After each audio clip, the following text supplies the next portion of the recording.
గుంటూరు జిల్లా తురకపాలెంలో అంతుచిక్కని మరణాలకు దారితీసిన కారణాలను రక్త నమూనాల నివేదిక వచ్చాకే చెప్పగలమని రాష్ట్ర ఉన్నత వైద్యుల బృందం స్పష్టం చేసింది. డీఎంఈ రఘునందన్ ఆధ్వర్యంలో గ్రామంలో పర్యటించిన వైద్య బృందం తురకపాలెంలో ఫీవర్, ఇన్ఫెక్షన్ కేసులపై ఆరా తీసింది.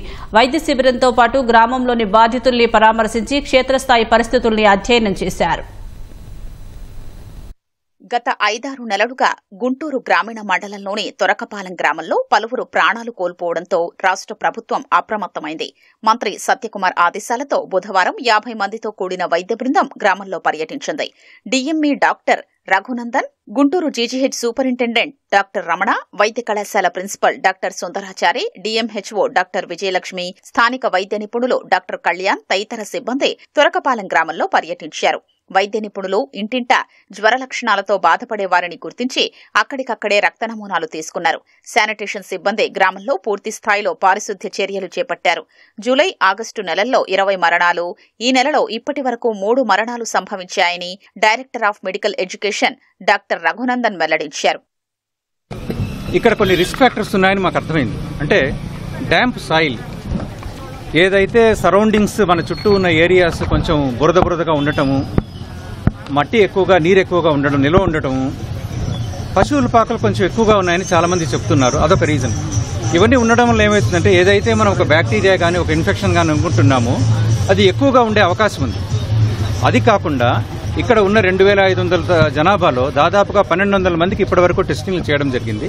వీరందరిలోనూ ఎవరెవరికైతే జ్వర లక్షణాలు ఉన్నాయో వారందరికీ తప్పకుండా రక్త పరీక్షలు, బ్లడ్ కల్చర్ అంటాం, అంటే బ్లడ్ నుంచి ఏదైనా ఆర్గానిజం కానీ మనకి ఏదైనా బ్యాక్టీరియా కానీ బయటకు వస్తుందేమో అని వచ్చేసి ఒక రకమైన పరీక్ష అందరికీ తప్పకుండా చేయడం జరుగుతుంది.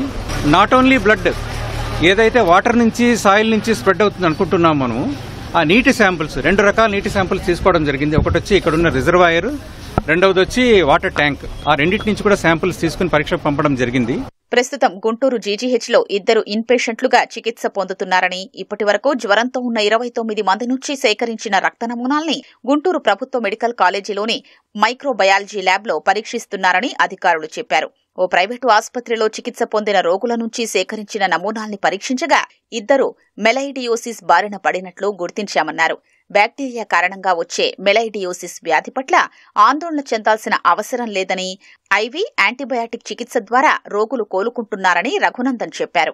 ప్రజలు ఏ రకంగానూ ఏ విధమైన భయభ్రాంతులు గురి అవ్వాల్సిన అవసరం లేదు. We're with you, entire government is with you. మీరు ఏ రకమైన ఆందోళనలు చెందాల్సిన అవసరం లేదు. ఒకవేళ సీరియస్ కేసులు ఏమన్నా వచ్చినా కూడా, ఏదైనా రేపొద్దున మనకు మెలీడియాసిస్ అని అనుకుంటున్నాం, ఆ వ్యాధి ఉన్న బ్యాక్టీరియా ఈ శాంపిల్స్లో వచ్చిందని తెలియనా కూడా వాటికి సంబంధించిన అన్ని రకాల చికిత్సలు, పరీక్షలు, రికవరీ చేసే సదుపాయాలు ప్రతి ఒక్క హాస్పిటల్లో ఉండేట్టుగా ఎన్షూర్ చేస్తున్నాం. డిఎంహెచ్ఓ గారికి స్పెషల్ రిక్వెస్ట్ చేసి ఒక నంబర్ ఇమ్మని చెప్తున్నాం, ఒక కాంటాక్ట్ నంబర్. ఎప్పుడు ఎమర్జెన్సీ ఉన్న ఆ నంబర్ ద్వారా మా హాస్పిటల్కి రెఫరల్ వచ్చేస్తుంది. వాళ్ళకి తప్పనిసరిగా రిసెప్షన్, తర్వాత ఏ రకమైన ట్రీట్మెంట్ అందివ్వాలన్నా మేము సిద్ధంగా ఉంటాం. ఎందుకంటే మేము చేసిన పరీక్షల్లో తేలింది ఏమంటే చాలామందికి diabetes, kidney disease, hyper tension, ఈ 3 ఉన్నాయని కూడా అర్థమైంది. సో నాట్ ఓన్లీ ఫర్ ఏదైనా ఇన్ఫెక్షన్ కోసం ట్రీట్మెంట్ కాకుండా ఈ 3 ఏదైతే నాన్ కమ్యూనికబుల్ డిసీజ్ అంటామో వాటికి సంబంధించిన ట్రీట్మెంట్, వాటికి సంబంధించిన టెస్టింగ్, వాటికి సంబంధించిన స్క్రీనింగ్ కూడా జరిపేందుకు సంసిద్ధంగా ఉన్నాం.